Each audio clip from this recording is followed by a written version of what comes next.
Hello বন্ধুরা, কেমন আছেন? দেখুন, আমরা রেইনবো রিসোর্টে গেছিলাম। সেখানে নদীর ভিতরে বোট চালাচ্ছে। আর এই বোটে দুইজনের বেশি ওঠা যায় না, এটি ধারণ ক্ষমতা কম।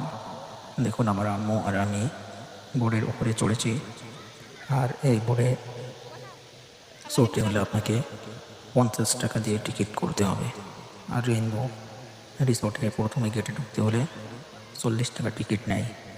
আর ভিতরে বিভিন্ন রাইডার আছে, সেগুলোর জন্য আলাদা আলাদা টিকিট দিতে হয়।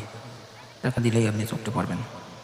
দেখুন, একটি গ্রামের ভিতরেই, গ্রামীণ পরিবেশের ভিতরে রেইনবো রিসোর্টটি তৈরি।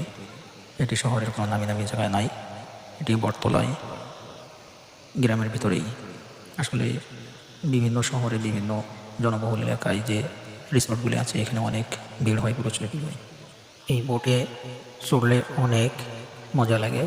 পানির উপরে শহরের ভেতরে এটি গ্রামীণ বিনোদন। এটি খুবই সুন্দর, ভালো লেগেছে।